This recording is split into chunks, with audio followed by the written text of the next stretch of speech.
Hey guys, it's Richie the WizKid here from the Best Darn Diddly Review Show, and I'm here to talk to you about PopThreads.com, your number one source for finding awesome nerdy t-shirts. Are you sick from not knowing what to wear when you go out with all your friends on the weekends? Well, don't have a cow, man. Go to PopThreads.com, and if you use the code Simpsons at checkout, you can save 15% on all your t-shirt needs. Hello again, everyone. Welcome back to the Best Darn Diddly Review Show. This is a weekly podcast for anyone who loves The Simpsons, or ever has loved The Simpsons, hosted by two dudes that grew up on The Simpsons. My name is Miles, better known as MrMostDaysOff, and today we have a wonderful episode to talk about, one so nice that I wish I could make a vest out of it. And a guest we like so much I wish I could make some loafers out of, but we can't because I just can't bring myself to it. But joining me as always, maybe a man that can pull the trigger, your co-host with the most, Richie the WizKid. How you doing today, Rich? Well, I was upbeat and happy until you pointed out that I might be a killer.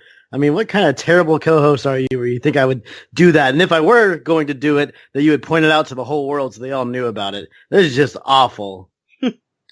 But yes, this is one of my all-time favorite songs that we'll get to at the end of this episode. It's fantastic. It's so much fun. We do have a guest, much like Beast or Beastmaster Bart. So we'll throw it back to you, the man, the myth, the Rory Calhoun. That's right, ladies. He stands on his hind legs. Who? It is Miles.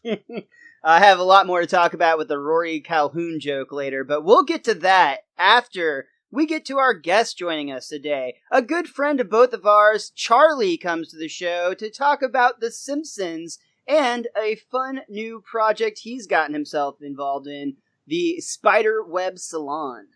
Charlie, how you doing today, brother? I'm good, man. How are you?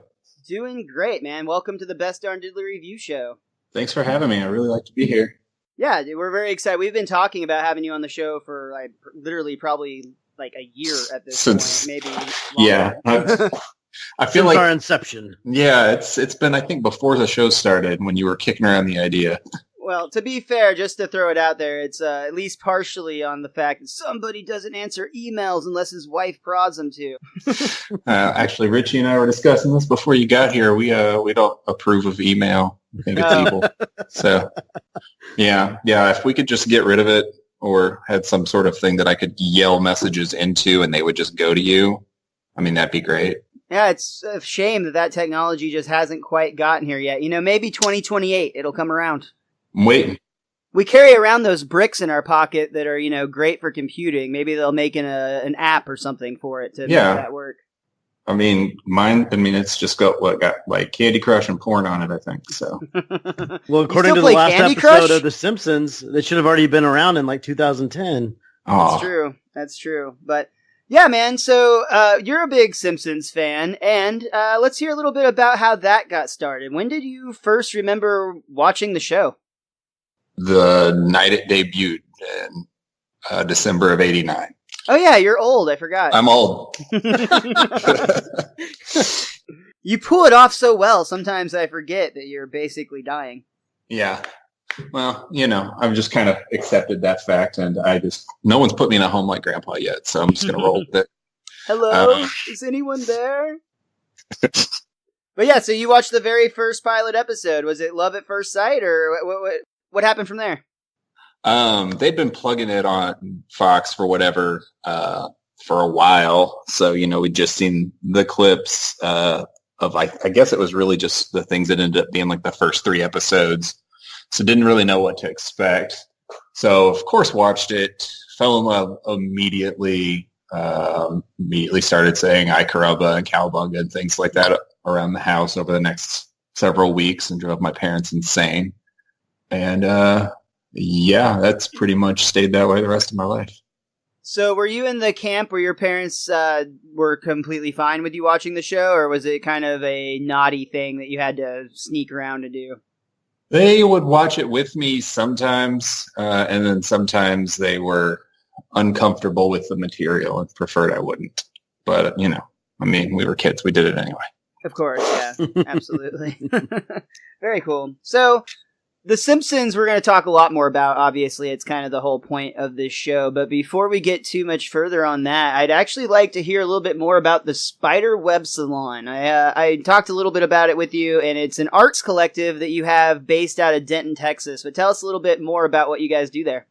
Well, and I'm the new kid to the team. But Spider Web Salon was started by a couple of friends of mine. They'd host kind of not quite an open mic, but more like an old school like salon was the kind of idea. So you'd have people come read poetry, do spoken word, sing songs, hang up art, just kind of whatever they could do to give people a space to come forward and be creative and like a safe environment with other art geeks and, other poetry geeks and other music freaks. So I've been friends with the people that started it, Courtney and Connor, for a long time now, it feels like, and started going to their salons, and then they started throwing other events around town, and they've expanded. They have it might be weekly. They have a blog that they do where they have people over and they make food. It's called Wake and Bake. You might be interested in attending. I know I've done something like that before. I don't know. I don't recall ever attending this specific event, but waking and baking sounds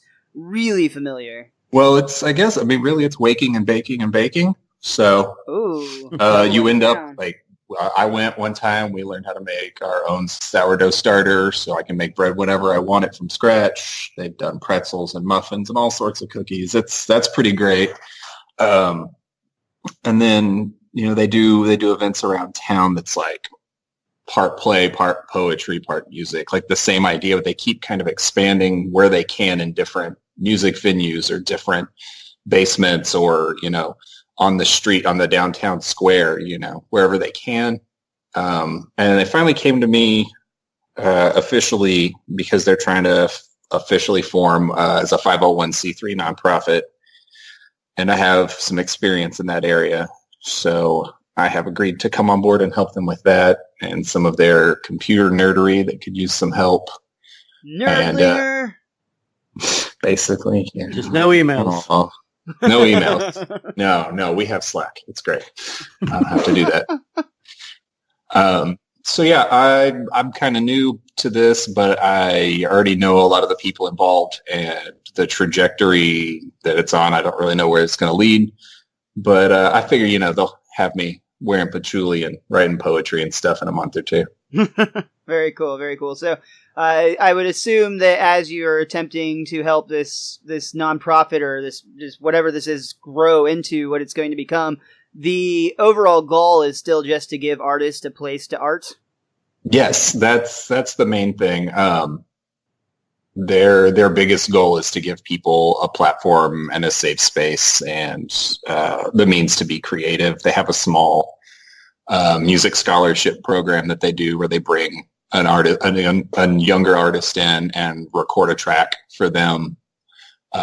So they, walk away at the end of the day with at least one song, that they can share around. Oh, that's super cool. Yeah. Yeah.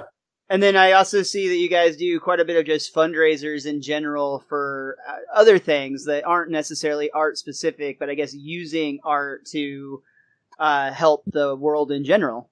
Yeah.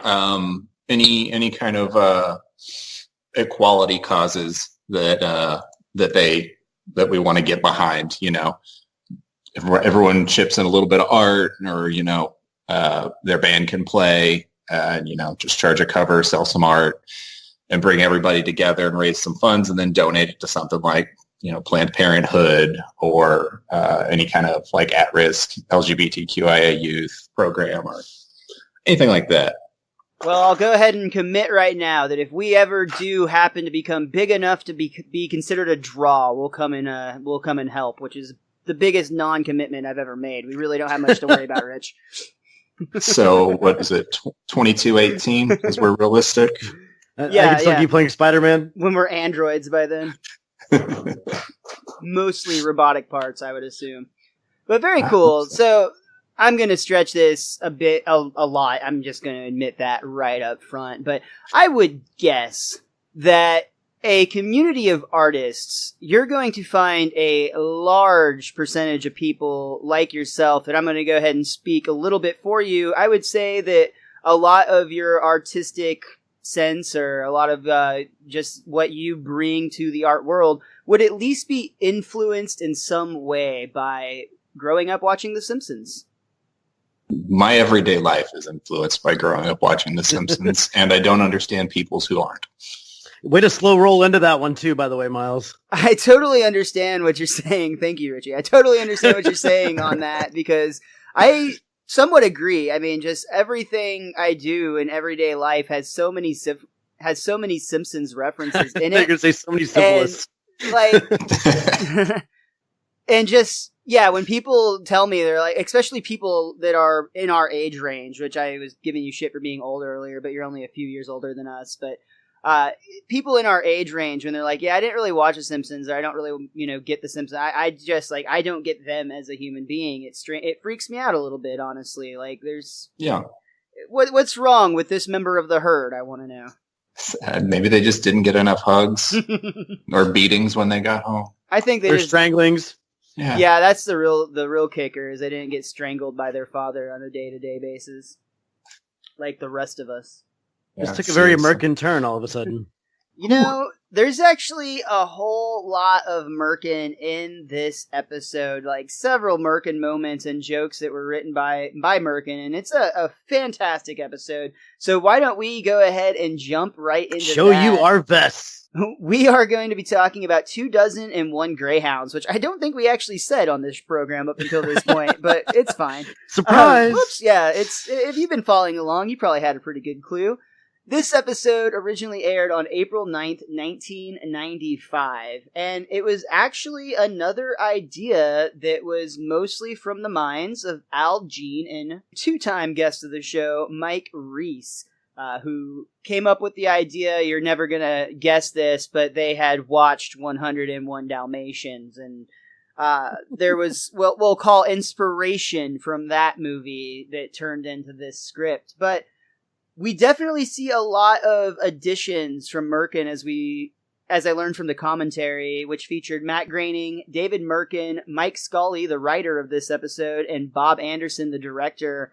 We're going to come across a lot of these jokes, and most of them are pretty obvious. They're so dark, it just makes you, oh, yeah, Mirkin, duh. But let's dive into the start of the show. We get a chalk gag that says, "The good humor man can only be pushed so far," which I think is fucking great. And the couch gag is one that we've seen before. The Simpsons start running towards the couch, and it just keeps getting farther and farther and farther away as the couch and living room seems to stretch into an impossibly long tunnel. As we start the show, we see Bart watching TV alone, and we have Kent Brockman. "Welcome to the 6 o'clock news in our brand new studio. Looking good, Springfield." Woo! I love behind him, you see like the crowd. This is very morning talk show-ish, where you always see people that are like, "Oh my god, hi mom," which I think we had 2 hi mom signs in this, and just generally speaking, people that are way too fucking excited to be on Good Morning America. Like, honestly. Why aren't they all at work? Damn it. What is that going to be your 15 minutes of fame? Is that one time you were in the window? I don't know. Also, like, if you're going to be back there, like, at least be doing something interesting. Yes, like, wear, like, the bikini from Borat, or, like, a clown costume, or something that you're going to get noticed. Or write, "Don't tread on me" on your ass and stick it up against the window. Yeah, absolutely. Yeah. That's the way to get noticed. But it has to be legible. Otherwise, what's the point? So I love this whole bit because we get this great setup for this, like, double-layered joke, because Kent Brockman is talking about a 2-ton rhino escaped from the Springfield Zoo. But zoo officials were quick to act, and Petunia, as she is known, is safely back in captivity. And then almost immediately we see a giant rhino start goring this crowd of people as Kent Brockman continues. In other news, a 3-ton rhino that escaped from the zoo last week, still at large. Fully capable of handling a 2-ton one, but 3 tons, that's above their pay grade. I mean, that's after extra effort you just don't want to have to add. And I gotta throw in there, since Bart is bored watching TV, it would make sense that he would command these animals to cause this crowd harm, to make it a little more interesting. Charlie, are you familiar with Richie's Beastmaster Bart theory? Oh, Lord. Yeah, to a point. This is the one that I don't really endorse, honestly. Of our many Simpsons theories, I think that there is definitely proof in the show that Maggie could be a Muggle-born witch. There's definitely signs that Homer might be unbreakable, but I think the stretch is pretty long here to think that Bart controls animals' minds. But Richie, please. I'm just saying, every time there's anything involving animals, Bart's always the character that it revolves around for the most part. So it just kind of makes sense. Bart is a mischievous young individual. The TV's boring, so he makes it interesting. It's not that hard to figure out. Here in a little while, he's going to have some interactions with Santa's little helper, who's kind of the heel to him at some points where he can't quite figure him out, and it helps train him a little better. I mean, it all works out in my mind. It makes it less likely that he can't train or control his own dog, in my mind. But there's different levels of power with animals. I told you he wasn't he's training to be the Beastmaster, but the title is Beastmaster. Who was the special guest that helped with the snakes that was like better than Bart at it? Barry White. Don't. With his music. But that was science. That wasn't magic. Oh, okay. And wouldn't a dumber or less developed brain be easier to control for a Beastmaster? Santa's little helper is pretty smart, though. Well, I agree, but I'm going to point out a scene later in the show and call you out on your theory. Oh, fine. I love this. I love it. But, you can stack everybody against me. It's not going to change any position that I have on Bart. For now, though, Marge, Lisa, and Homer all have theories of their own that Bart is to blame for all their woes. Marge has a vase that was broken. Lisa's test papers are taken off of the refrigerator and torn up, and Homer's upset because somebody spread garbage all over Flanders' yard before he got the chance to. Oh, please. This is senseless destruction with none of my usual social commentary. I like how on the nose that is. But Bart is actually innocent in this moment, and he's actually very quick to point out that it's actually Santa's little helper who is causing all this destruction. They see him destroying a pillow, chasing Snowball 2 with a knife in his jaws, which is my favorite, because, cats are terrifying. And then shredding Homer's shirt. It's clearly this dog something's gotten into him. There's something wrong, or he wants to get into something. Yeah, there's something. I see what you did there. Which it makes Homer's line here very appropriate. I guess Bart's not to blame, which is lucky too, because it's spanking season, and I got a hankering for some spankering. Very much like Santa's little helper. Well, the way you said that, you sounded less like a father and more like a horny person. It's spanking season. Rawr. I was trying to partially put that on Santa's little helper for what it's worth. Put what on Santa's little helper? A spankering that I got a hankering for. Can we move on? Well, Santa's little helper is still full of energy, but Bart and Lisa feel like they can handle it. They take a ball outside in the backyard, and they pretty much play monkey in the middle, or maybe puppy in the middle in this one, because they just keep throwing the ball back and forth, but Santa's little helper's resilience never even wanes a little bit, and as we see the passage of time, Bart and Lisa start to slump all the way to the point where they get into a seated position and are just barely rolling the ball back and forth. I think at one point, Santa's little helper actually uses his nose to help complete the tosses back and forth, so he's essentially playing keep away from himself at this point. Yes, they're laying down at one point, even not just in that. Bart and Lisa are sprawled out on the grass, just kind of flicking it back and forth. So Marge is actually getting concerned because the kids kept the dog out all day, and then apparently Santa's little helper was barking all night and even dug up the yard worse than ever. And to Lisa, Bart, and Homer's dismay, a bunch of their lost treasures are discovered. We see Lisa's bongo drums, Bart's strobe light, and Homer's Best of Ray Stevens featuring the Streak album. And they're all convinced it was the dog that must have buried that stuff. Yes, the dog. So clearly Marge has been annoyed by Lisa's drumming, Bart's strobing, and Homer's streaking. And she's an expert digger. And she's really good at digging holes and hiding things. Though things get really escalated, at least for Homer, when Santa's little helper digs up the precious cable TV cable and starts running through the neighborhood. I love how this is all strung up where every house is connected and it just goes in like a perfect grid where as Santa's little helper runs through the street, he's pulling it out across everybody's lawn and across everybody's house. And clearly everybody is losing cable all at the same time. And we actually get a little cut as we see Police Chief Wiggum and his wife are watching a food show of some sort hosted by Kent Brockman. Always use fresh macaroni. If the box rattles, throw it away. And then we see the picture cuts off and Wiggum's lying in bed. Aww. Your cable TV is experiencing difficulties. Please do not panic. Resist the temptation to read or talk to loved ones. Do not attempt sexual relations, as years of TV radiation have left your genitals withered and useless. I love so much that Wiggum actually checks. It's like a prolonged look under the covers at his own dick, and we see him go, well, I'll be damned. That explains Ralph, too, a little bit. Oh, damn. I didn't even think about that, but you're totally right. Wow. Well, the Simpsons decide they'll seek professional help at the Springfield Pet Shop, where according to the sign, all our pets are flushable. I have a question about this clerk at the pet shop. Okay. Where else have we seen him? Y'all are a bit more expert on this.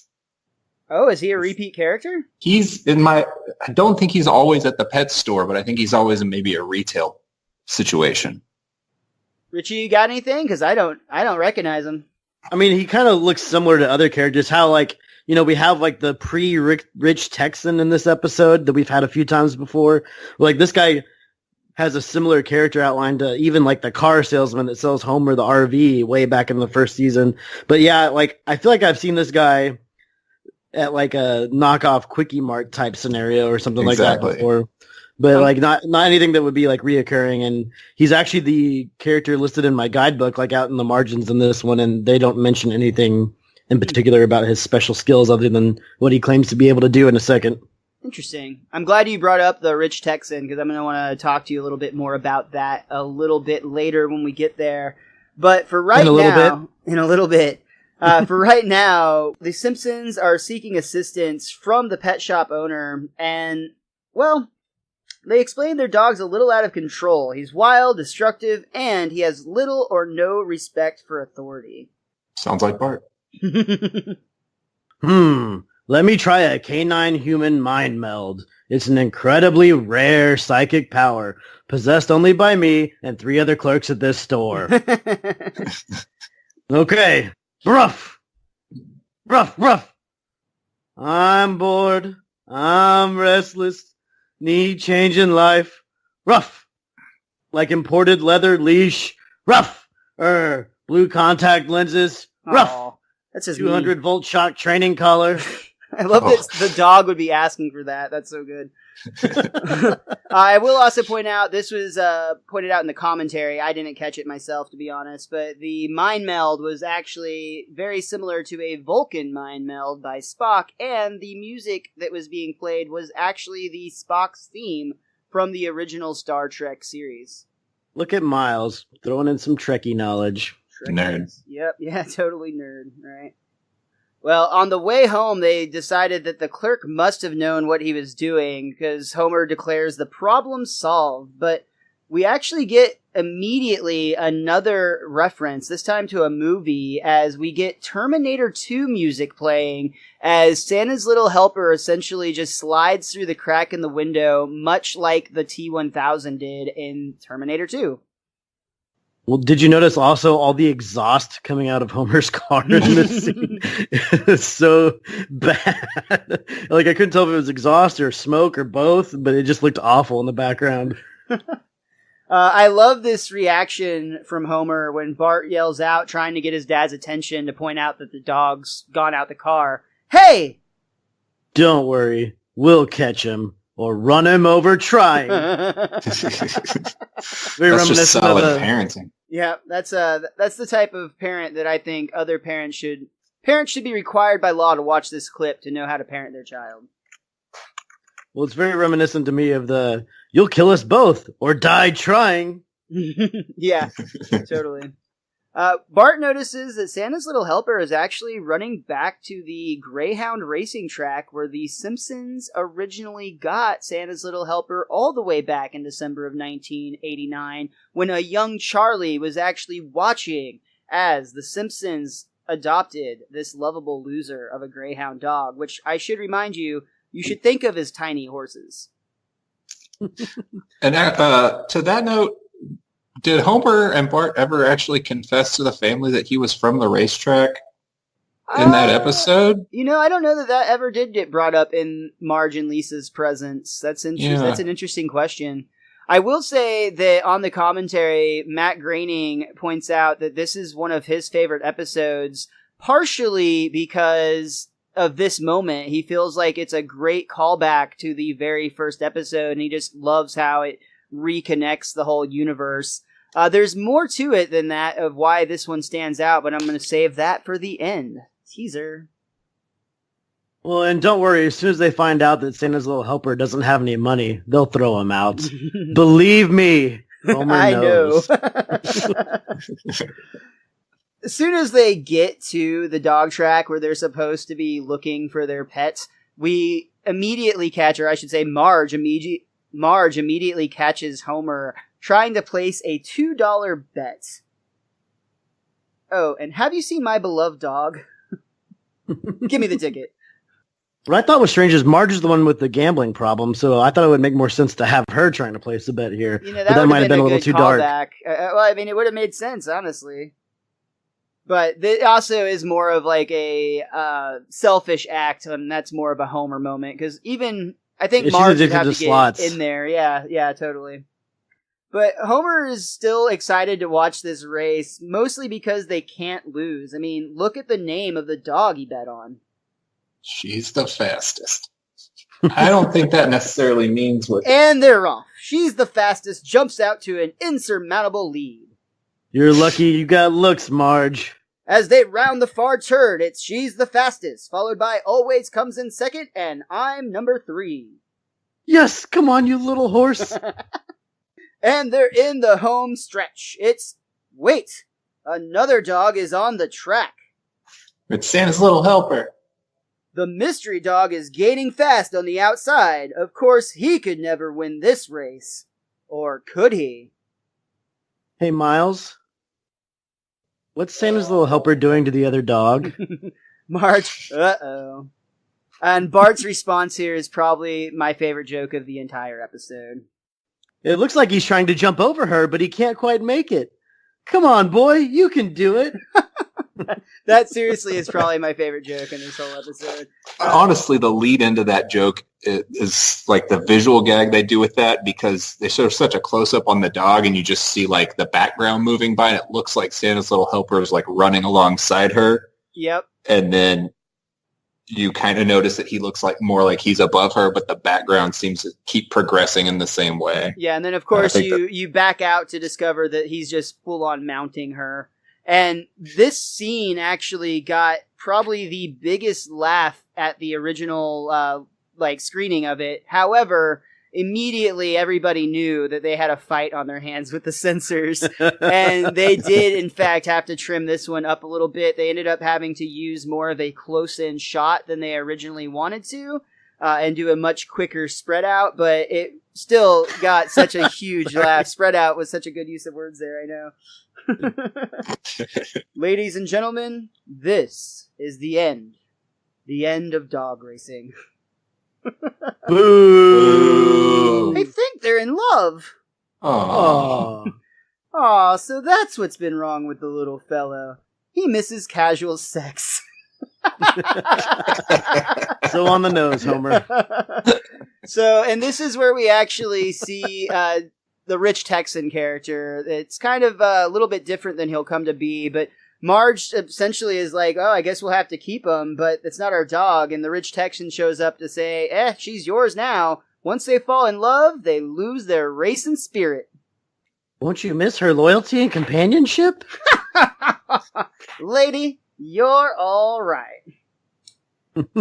Now, Richie, you said a minute ago that we've seen this character a few times before, and I legit couldn't remember, and I was in good company because they actually had a discussion on the commentary, and they couldn't remember either if this was the first time we've seen the Rich Texan character. They thought it might be, but clearly this character has brown hair, and the Rich Texan we'll get to know permanently has grayed out or white hair. But it's still very clearly supposed to be the same guy here. Do you remember seeing him before?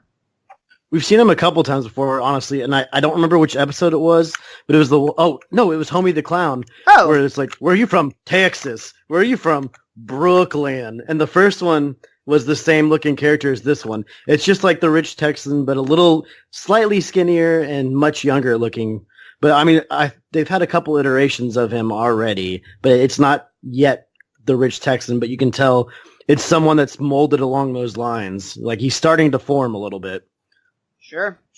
But there's someone that looked just like this one, I'm pretty sure, in Homie the Clown, the first Texan. Interesting. We'll have to go and check that one out, because I honestly couldn't remember, and like I said, they couldn't either. Yeah, but they've got like 700 episodes to remember. Even in 2005. Back at the Simpsons' home, we see that the Simpsons now are the proud owner of 2 dogs, and Marge lets them know that they can go out and play, but no more of that you-know-what in front of the house, alright? And then immediately, as soon as they run outside, hey, what'd I just say? Oh, this next montage that comes up is glorious. I love when they do Disney references in their own way. It's just great. There's a lot in this episode, too. Oh, yeah. There's a very lot in this episode of specifically Disney, and again, on the commentary, Mirkin actually, in a somewhat ribbing sort of way, made fun of Mike Reese and Al Jean for actually ripping off Disney a lot. You may recall the Sherry Boppins episode, which is another Mike Reese and Al Jean. Supercalifragilisticexpialidocious. Oh, yeah, that one. So basically, Mirkin calls them out for ripping off Disney, but he actually does compliment them and says he just loves how they kind of give it all a dark twist, and the best part is they do it in a completely legal way. In this case, we are getting a montage that is very reminiscent of Lady and the Tramp. I really love all of this, all the way from they're getting their picture taken in the thing where you have the little holes cut out for your face. And when we turn around, we see it from the backside at first, where we just see them as dogs. But when you come back around, you see they're posing in the famous dogs playing poker painting. I feel like that painting's been referenced multiple times on this show, too. That one, I think, has been seen more than once. In fact, I believe that at one point, I don't know why I remember this, but I think we'll get to an episode where Homer has that in his garage. And it's meaningful. It might be the one where he becomes a chiropractor and is pushing people on the trash can. Onto that. I was thinking maybe Marge when she becomes a cop when they're playing poker in the garage. That would also make a lot of sense. I like your theory, too. Maybe it's both. Who knows? But either way, the best one, of course, is when they're going through and everybody, like literally every store. At first, it's like a butcher shop, so you might expect it. They get a steak. But then they go to like a photo shop and then a old woman in the park who just happens to pull a steak out of her purse. So really lucky day to be a dog in Springfield, I would say.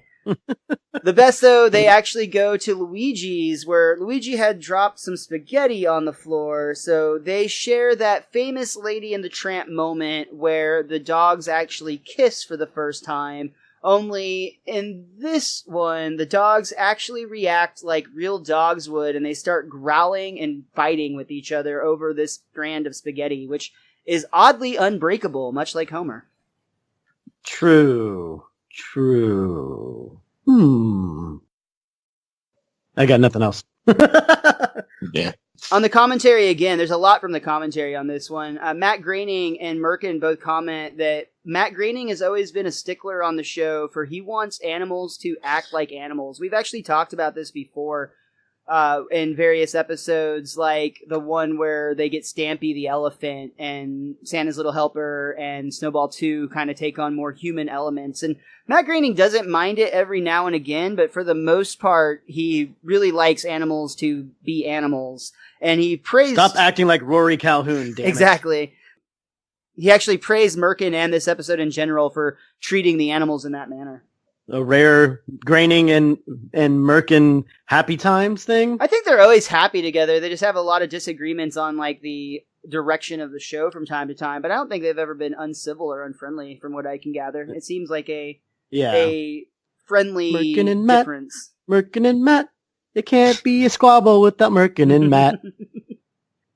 They don't get mad. They get stabby. So at the Simpsons dinner table that night, we see the dogs are just lying in the kitchen floor, and Bart's actually kind of bummed out because he's trying to get his dog to play fetch. Me and Santa's Little Helper used to be a team, but he never wants to play anymore since his bitch moved in. Bart, don't ever say that word again. Well, that's what she is. I looked it up. Well, I'm going to write the dictionary, people, and have that checked. Feels like a mistake to me. This is actually the second time that Bart has used a swear word in this manner. If you recall, I believe it was Homer the Heretic, or it may have been another episode, but Bart did the same bit, only using the word damn, and he kept saying damn, damn, damn, damn, damn, damn, because that's what they learned about in church that day. In this case, of course, he is correct about the dog being a bitch. She is, in fact, female, and it turns out she's actually very, very pregnant, to which Marge is actually apologetic to her for. She just thought she was getting fat. Look, it's twins. No, it's 2 sets of twins. Two sets of twins and a triplet. Marge yells out that they need to find a place for all these miracles as dog after dog starts popping out of she's in first, or she's the fastest, excuse me. They're putting them in baseball hats, a baseball glove, a shoe, an apron that says cook those dogs. We see them in the coffee, tea, and sugar containers, and we see several in Marge's hair. Marge is flabbergasted. Oh my, I've never seen anything like this. Wonder how many more there could be. And we get this great sequence where the family is dramatically counting. 22, 23, 24. And then we get this sequence of the clock spinning. Hours and hours go by, and the family continues to look on before finally 25.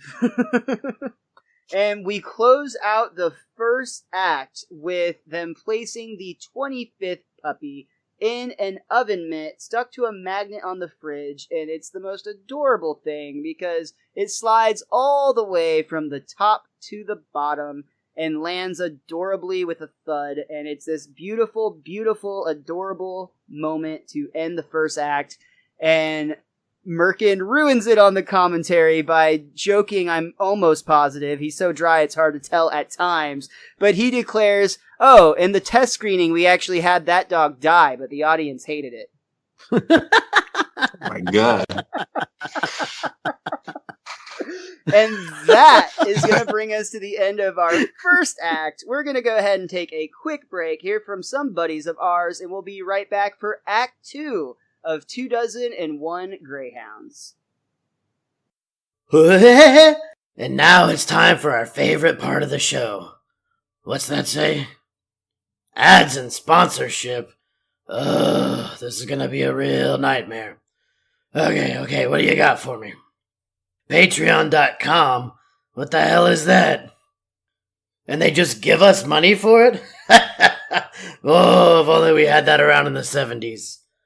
Make sure you ask your mommies and daddies to send money to Best Darn Diddly at patreon.com so they can drive a dump truck full of money up to our houses. Uh-oh, I said the loud part quiet and the quiet part loud. What's up, UFOnauts? It's your UFO guy, Rob Christofferson. Have you ever been curious about the UFO phenomenon, but unsure of where to start? Have you ever wondered about just what crashed at Roswell? Have you ever wanted common sense advice about licking UFOs? The answer's don't. Then check out the Our Strange Skies podcast, where we dive into America's rich UFO history and uncover what these sightings say about ourselves. You can find us on Apple Podcasts, Google Play, Stitcher, and most podcast apps, as well as Facebook, Twitter, and Instagram.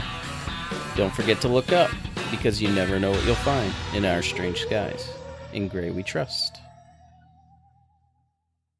We come back from our second act, and I already have to take another pause because something was pointed out to me over our break. I'll just say, Charlie, what did you learn over the break? Hell. Hell, hell, hell, hell, hell, hell, hell. What the damn are you talking about? All right, screw you guys. I'm going home. Oh, wait, wrong show. So we actually open up the second act with the puppies all sitting around the kitchen floor. All 25 puppies. Probably Correction, Miles.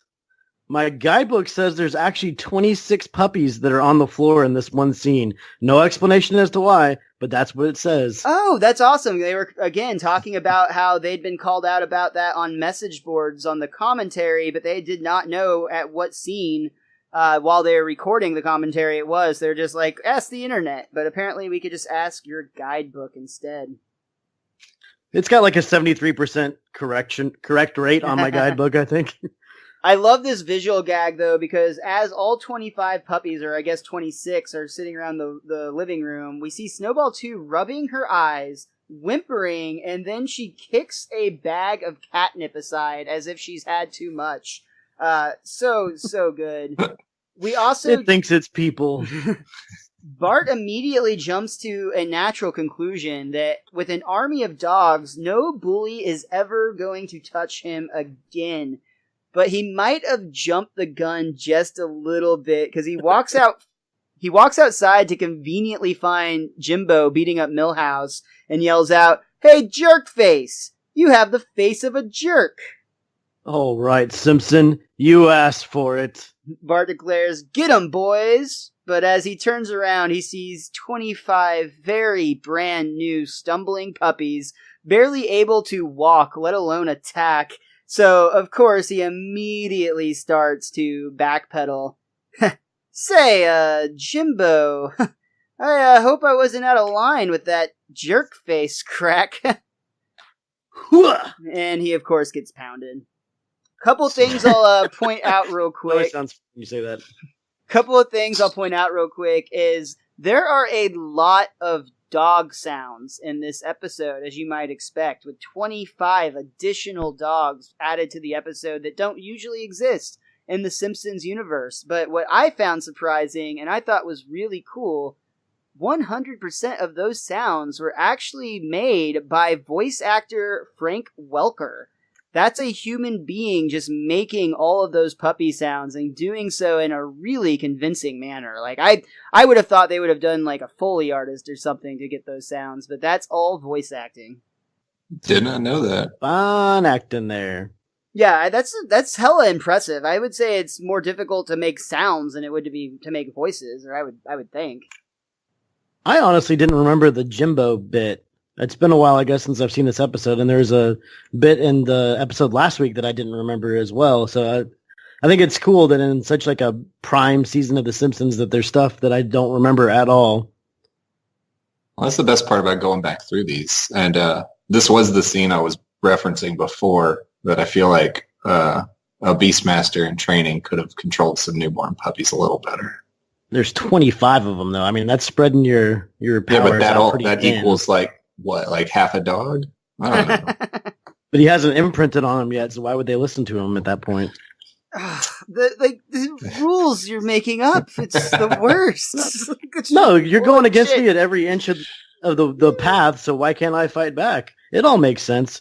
Tell Miles he's wrong on Twitter. This is like, I'm not even going to go there. I was going to get all religious, but we're not. I'm not going to do it. I'm going to back off, but you're making This is stubbornness, not religiousness. I'm just saying, you have the burden of proof in this example, which I do not feel like you are providing. And While we're on the We're subject of all Let's- 25 dogs, I will go ahead real quick while I have the list in front of me so I don't have to keep this page up and say they are named Rover, Fido, Rex, Spot, Rover 2, Fido 2, Rex 2, Cleo, Dave, Jay, Paul, Branford, Dave 2, Jay 2, Paul 2, Branford 2, Sleepy, Dopey, Grumpy, Donner, Blitzen, Grumpy 2, King, Queenie, Prince, and the puppy formerly known as Prince. I got a question for you. Which one of those dogs becomes Little Monty? Ooh, that's an interesting question. The one that stands up like Rory Calhoun, of course. Cop out. Nice. Yeah. I will also say there was a bunch of repeat names in there. It was 4 of them. The name Jay, David, Paul, and Branford are all references to the late night talk show hosts David Letterman, Jay Leno, and their respective band leaders Paul Schaefer and Branford Marsalis. Oh, very interesting fact there. Nod to Did not know that. the late night TV hosts. I wonder if that was just like they were running out of names themselves and they're just watching The Tonight Show because they had finally worked that late and it was like, oh, yeah, that'll work. You know what's better than Branford? Branford 2! So the family's ecstatic. Marge is like, oh, homie, aren't they adorable? Yes, we've made it... Go ahead, Charlie. Yes, we've waited many... Ugh. And I've done voice work for an animal. God damn. Yes, we've made it. Apparently, I just want to mate today. I don't know what. Get your mate on, bro. I'm glad It's it just fine. wasn't me with the line. Well, yes, we've waited many years, but the good Lord has finally blessed us with a real family. And I love how immediately the kids' faces go from being happy and jovial to absolutely just pissed at Homer. We see the family watching TV, and I do mean the entire family, 25 dogs in all. And as a woman in a bikini is sunning herself on a boat on the television screen, one of the puppies actually kind of jumps up on its hind legs and puts its paws up on the screen. Is that Little Monty? It's actually Branford 2 then, I guess. Wouldn't it be? It makes sense. Isn't that cute? He thinks he's one of the models. Incorporated. Oh, and then the damn cat. The Snowball is like desperate for attention, so she tries to go and pull the same stunt. Get that cat out of the way! Homer's so angry here. It's wonderful. We see, though, that while the dogs are adorable, they might not be everything they're cut out to be, because every time Bart puts on clean socks, he has them immediately attacked and shredded. It's like piranhas going crazy at blood in the water. He goes to check his top drawer for another pair and sees that everything in there has also been torn to shreds. In the kitchen, we see that Marge is actually having to attach a collar to Lisa, who is very upset. Mom, why do I have to wear a flea collar? Oh, it's just easier this way. And she's wearing one too. You pan too. out to see they're both wearing, which makes sense, honestly. 4 or 5 flea collars is much, much less expensive than 25. Those things aren't cheap. No. Marge is getting a little bit upset, too, because, yeesh, this house stinks. You're not putting the new newspapers over the old ones, are you? Do you have a better idea? You skipped over the bag of chips scene. Oh my god, that's like one of the best scenes in the whole episode. Yes, I'm so sorry. forever. Yeah, absolutely. Yeah, maybe one of the best episodes in this, or best scenes in the season. Yeah, go ahead, Rich. Yeah, when Homer is sitting on the couch watching TV and he opens the bag of chips, and each time he's about to put it in his mouth, a puppy jumps up and eats it, and he keeps making him go, dough, dough, dough, ooh, dough. And I love it because at one point he's even like, okay, this time, and it's so freaking funny. So again, with more commentary facts, this scene right here was just written in the script as a string of does, and it was Dan Castellaneta who ad-libbed all the extra little noises, including the, ooh, this'll be the time, or not this time, or whatever it was, and just made that scene even funnier. It's fantastic. Perfect. But Marge has decided it's gotten to the point where things are just a little out of control. I know we love these puppies very much, but I think they're getting to be a problem. Yeah, they ate all my socks. I had to wear Lisa's to school today. He's got just the frilliest pink socks on. We cut out to see that that's not the only pink thing he's wearing. How do you explain the Colette's, boy? Well, I have to coordinate, don't I? This is when we learn, however, that Marge and Homer have been thinking about giving these puppies away. No! Mainly your mother. This sets up the best scene. Lisa's super indignant. She says something to the effect of, is that what we do in this family when someone becomes an inconvenience? We just get rid of them? And of course we cut to the Springfield retirement castle where a very, very lonely Abe is seen picking up a phone that is not ringing. Hello? Is anybody there? Oh. Click. And this is one of many that I'll point out, but I think the first or second of one of the Mirkin Moments that was added because this was a scene entirely written by David Mirkin. Of course. And he even admitted on the commentary that rewatching it made him feel really sad. Like it was still funny, but it was really sad. They decide they're going to try to give the dogs one more chance. As long as the puppies don't do anything else wrong, they'll stay. On a completely unrelated topic, they're going to be having a very important dinner party that night. Splendid. Who's coming?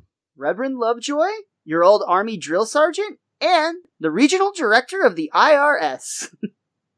Homer was in the Army? Well, this entire sequence is just designed to be a parody of bad sitcoms, because this is three staples that always seem to happen. It's always one of these three characters, or just your boss in general is always coming over for dinner and something terrible goes wrong, so...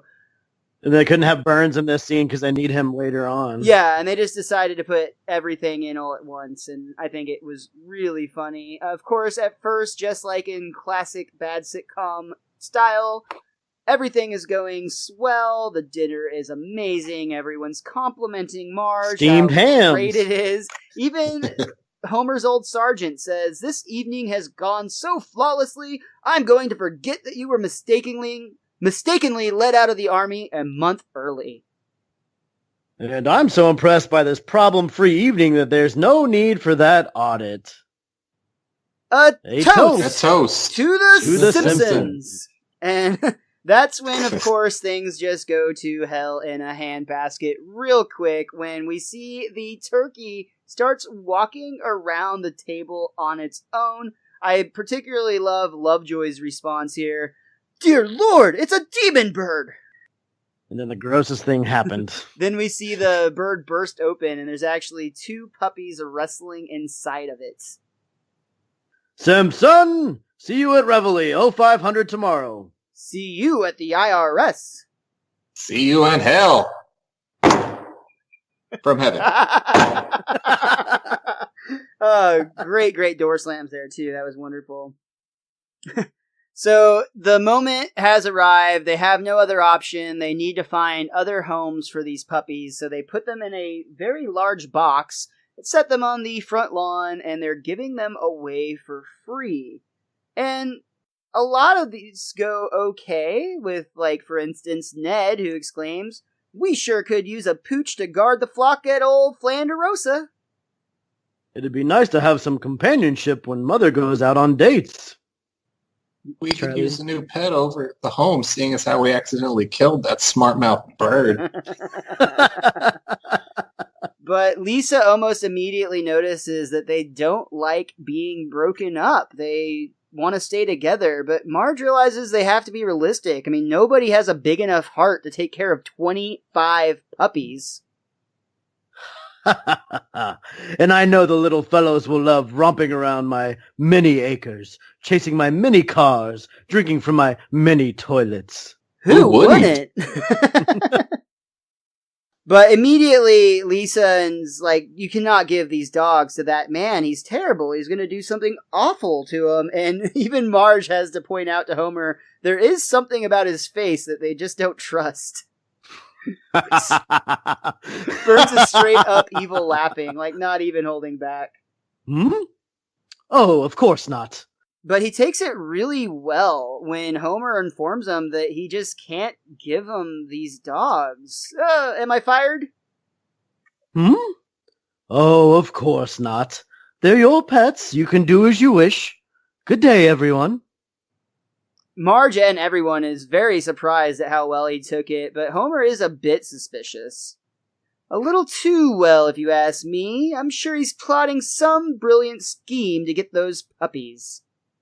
And we pan out to see that the Simpsons are now facing the complete opposite direction. Homer is scratching himself, and Burns is just actually handing dog by dog to Smithers, who's placing them in a burlap sack. There you go. There you go. You go too.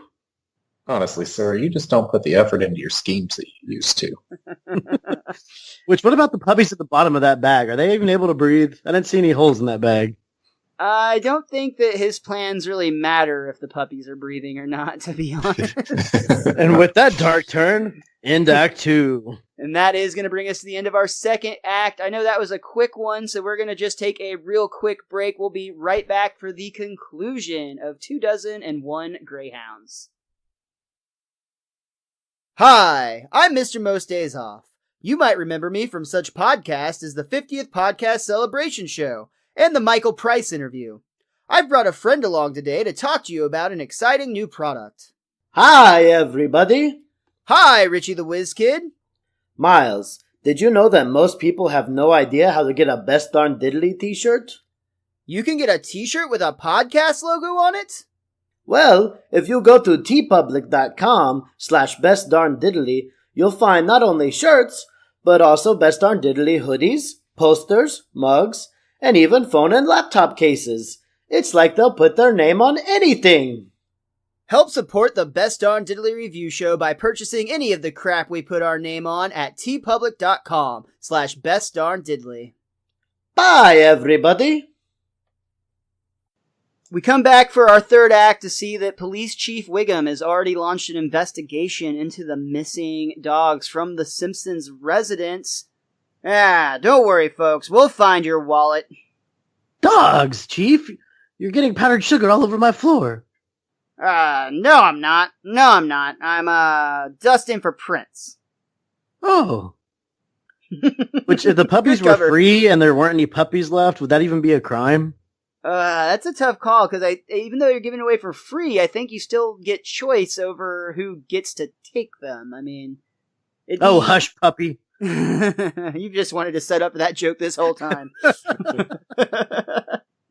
Well, you know what? The police aren't really cutting it, but Bart and Lisa have a better plan. Who is going to find the puppies faster than the puppies' mom and dad? So they leash up the dogs and they head out to get the scent and try to track down all 25 of those lovable little runts. Unfortunately, they have awful timing because Marge almost immediately comes out and calls, "Dinner time, dogs!" And we see the kids get drug across the pavement as the dogs now don't care about their children at all and just want that bowl of delicious, delicious kibble. Yeah, that'd be me as a parent. I was gonna come find you, but yeah, tacos. As we know, the best fruit. It is. Grow on trees, they do. As the kids are laying there on the pavement, however, Police Chief Wiggum leaves the Simpsons' home, and he tells the kids, "I'm sorry, kids, I don't think we're ever gonna find your greyhounds. But maybe Mr. Burns will give you one of the 25 he got last night." Great work there, Chief. Good policing. Springfield is in good hands. Yeah. Lisa and Bart are immediately concerned. Who knows what horrible things he's doing to those innocent little puppies? Only when they peek in the Burns Manor window, they discover that he's actually being really good to them. He's giving them baths. He's being gentle. He would almost seem loving if you didn't know the character so well. And he actually bonds with one of the little pups who, as we pointed out many times already, stands up on his hind legs. Start with the Smithers. Smithers, look. He's standing up. I've never seen anything so adorable. Do you know who it reminds me of? Benji? No. Lassie? No. A person. You know who I mean. Snoop Doggy Dogg? Bob Barker? David Brenner? No. The person who's always standing and walking. Rory Calhoun? That's it. This joke is the most obscure thing ever. In fact, it was called out by Matt Groening that this joke was too obscure to be funny. They don't really remember who thought of it, but everybody agreed it felt like a George Myers type of joke, so very likely it was him. However, whenever it was pointed out to him that it was too obscure to be funny, instead of changing it, they doubled down on it, and they added all the bits at the end where they called back to Rory Calhoun. Now, years later, Matt Groening claims that he was proven correct because on all of the message boards, there are Simpsons fans asking, who the hell is Rory Calhoun? Miles? I completely forgot to look him up. I just got back from that gig. That's actually, I think that it was kind of appropriate. He was an actor back in like the 40s or 50s, so it seems kind of perfect given the unknown ancientness of Mr. Burns. When he was trying to draft all those dead baseball players. Yeah. Exactly. It's too funny. Burns decides that the Rory Calhoun standing up dog is going to be his dog. He'll stay with him. He's the pick of the litter. And Lisa has to reconsider that maybe they were wrong about how awful Burns is. Maybe that he really did just want these pets. Are you sure you want to go through with this, sir? You do have a very full wardrobe as it is. Yes, but not completely full. For you see... Some men hunt for sport, others hunt for food. The only thing I'm hunting for is an outfit that looks good. See my vest, made from real gorilla chest. Feel this sweater, there's no better than authentic Irish setter. See this hat, 'twas my cat, my evening wear, vampire bat. These white slippers are albino, African endangered rhino, grizzly bear underwear, turtles necks, I've got my share. Beret poodle on my noodle, it shall rest. Try my Red Robin suit, it comes one breast or two. See my vest, see my vest, see my vest. We see Burns in this musical number actually adds a hat and a cane to complete the dance sequence. Like my loafers, former gophers, it was that or skin my chauffeurs, but a greyhound for tuxedo would be best. So let's prepare these dogs. Kill two for matching clogs. See my vest, oh please, won't you see my vest? I really like the vest. I gathered, yeah. Lisa is, of course, appalled by this, and who wouldn't be, of course? During this entire sequence, we actually see each and every one of these animal products that he describes in very, very full detail.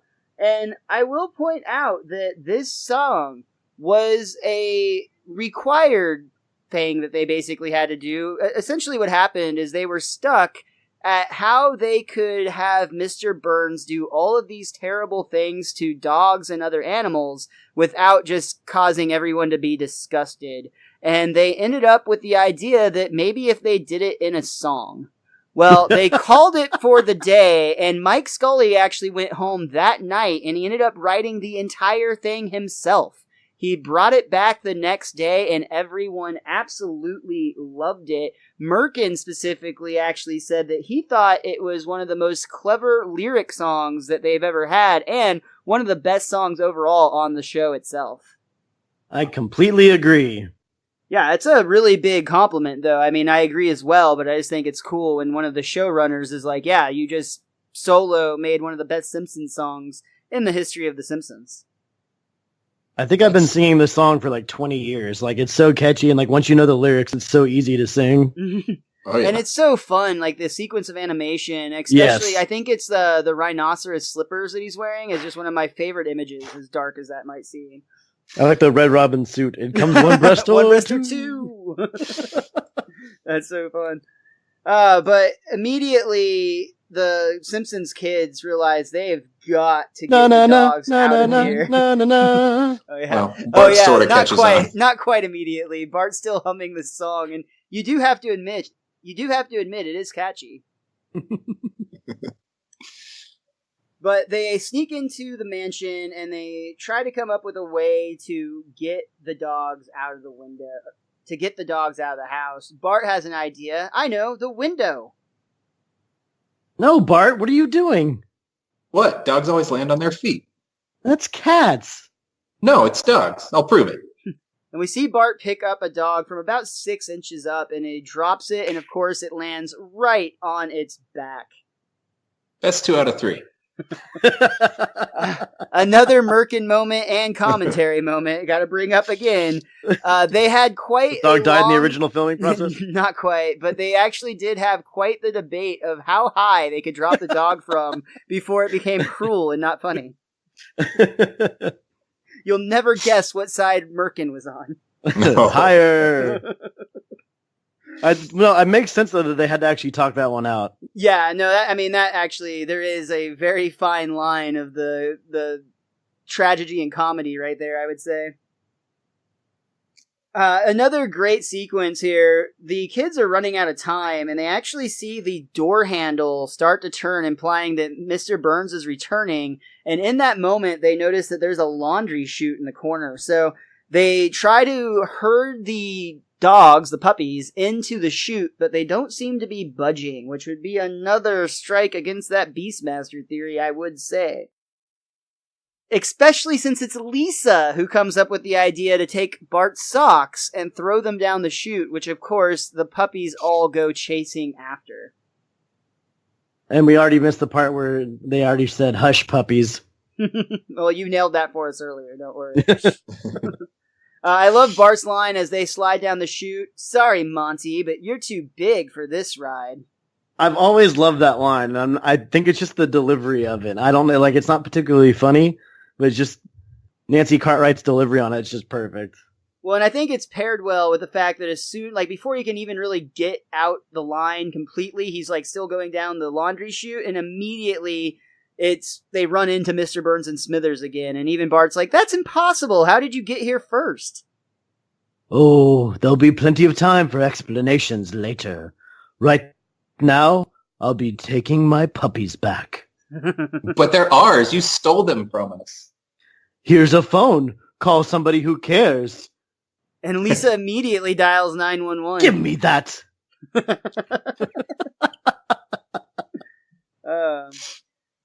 This is a very dark turn. I mean, I guess the song was dark, but again, covered up with the festiveness of song, so it didn't seem so bad. But we now get Mr. Burns actually wielding a weapon, a gun, and he's about to kill these fucking puppies to make himself a tuxedo. It's not going to leave any puppy left. True. But there's seemingly nothing Bart and Lisa can do about it. They're running out of ideas. I also want to point out that when they fell through the hamper, Lisa actually landed in the laundry basket and Bart just hit the floor. It was just a really funny, quick little moment. Yeah, you're right. Well, Lisa has a quick thought and she grabs the Rory Calhoun little Monty dog from Burns and puts him in the pile with the others so that Burns can't kill the puppies. My bad, it must have been Bart, but that way Mr. Burns couldn't kill any of the puppies because he would have to risk killing his favorite puppy. Only there's that one little tick he has where he's the only one that stands on his hind legs, so he's very quickly found. Come on, little Monty. Stand up. Stand up. Do your trick. No. Stay down. Stay down. Excellent. Of course, he pops right up, though Bart has a rare moment here where he actually is the one to save the day as he notices a laundry line with socks hanging from it, and he wheels it so that the socks are directly above the dogs. Making and all of of course, them stand up. All of them stand up just like little Rory Calhouns. And this is where Burns essentially decides that they've won. He's going to have to kill them all. But they're so wretchedly adorable. 25 little Rory Calhouns. I can't do it.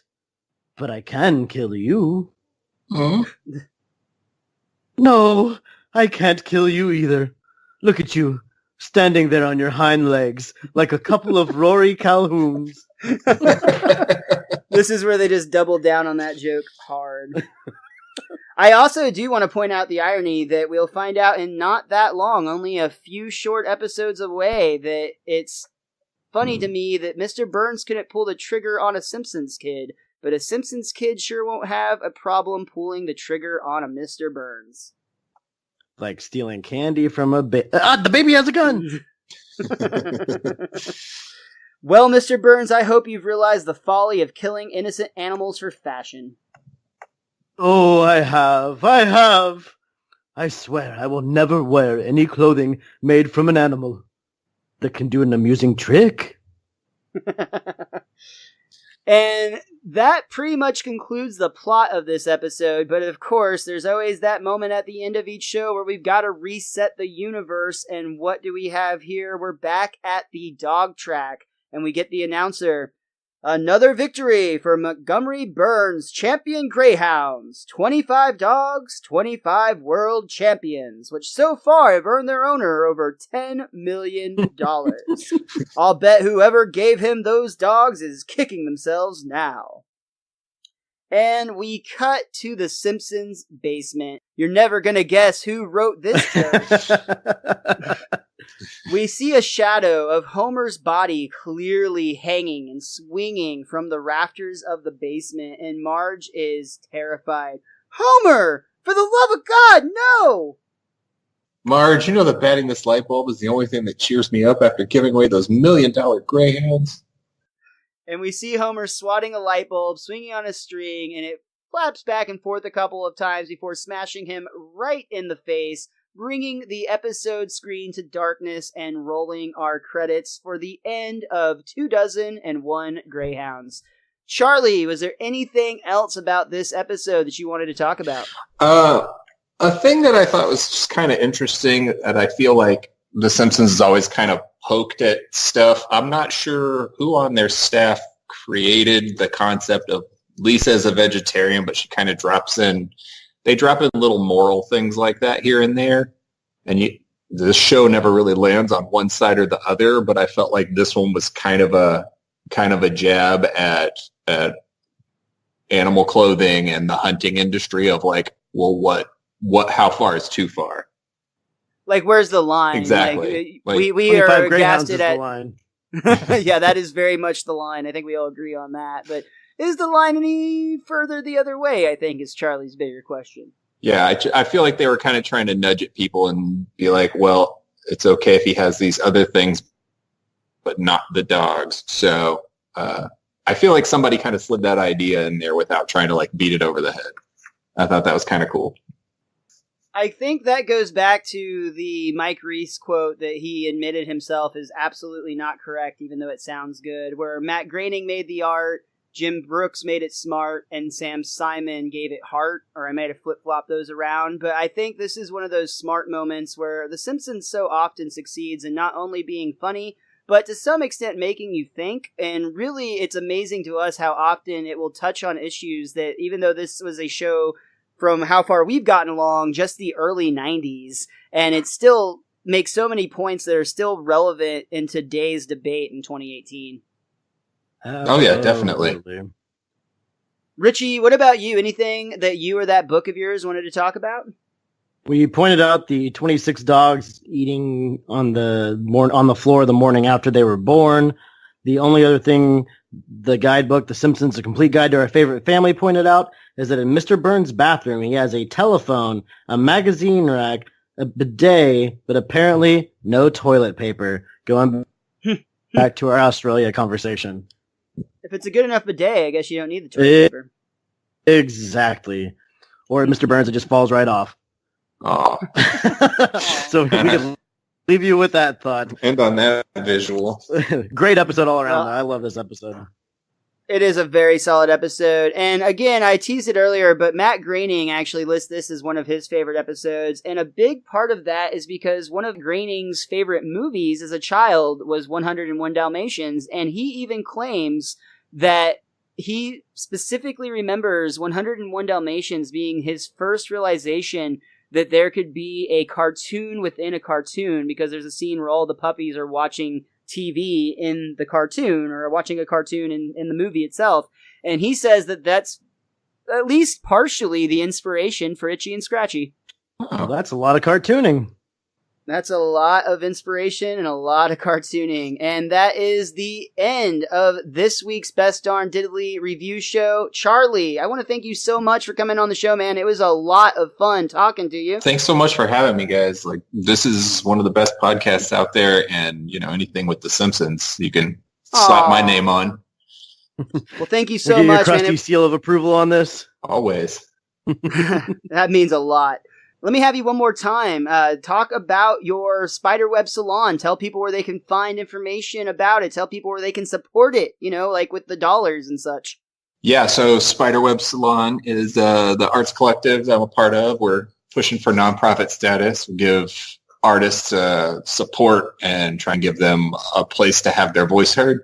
You can find out more about it at spiderwebsalon.com. We do have a Patreon. So if you want to go become a patron, it gets you all sorts of cool things. We'll start mailing you zines and random poetry. You get early access. If you bid high enough, you get a little card that gets you into all of our events for free. You'll get invited to some extra things. We'll probably give you hugs and shout outs all the time.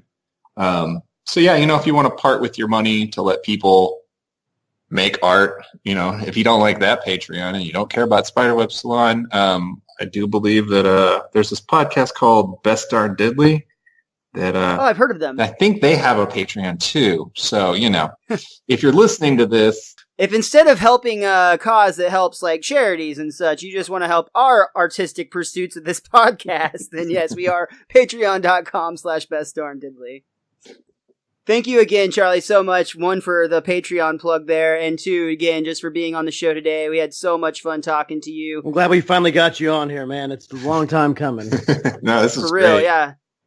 Go ahead and plug yourself, too. Where can people follow you on the Twitters and the Instagrams and all that good stuff? My handle on pretty much everything is at SKWEEKER015, pronounced squeaker. It's an old pothead joke. Don't ask. You can find me on Instagram, on Twitter. I'll probably start tweeting here as soon as this is over at Best Darn Diddly, so everyone can find y'all. Awesome. Richie, what about you? Tell everyone where they can find you online. I am at thewiz_kid23. That's on Twitter. You can also follow our show at Best Darn Diddly. That's DIDDLY. Also works on Facebook, Instagram, on the actual website itself, bestdarndiddly.com. And then Miles has something he wants to plug as well, I believe. You can follow me at MrMostDaysOff. That's enough plugging for this episode. Richie and I thank you so much for tuning in to this week's Best Darn Diddly review show. It's an absolute honor that you take time to join us on this journey through The Simpsons, the Golden Age and beyond. Richie and I will be back again next week for another classic Season 6 episode. We'll be discussing the PTA disbands. And we'll see you in hell from heaven. Until next time, be cromulent to each other.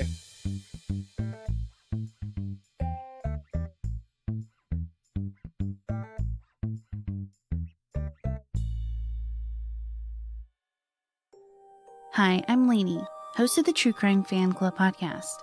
If you're a true crime addict like I am, then my show is for you. I'll peel back the curtain and give you a glimpse into the life and crimes of some of the most demented minds. Check out the episode Broken Bonds and listen to a brother reveal a deeply held secret. Or hear about the day that the heavy metal community will never forget in the episode Dime Bag. These episodes are just a sample of our catalog, so you have plenty to binge.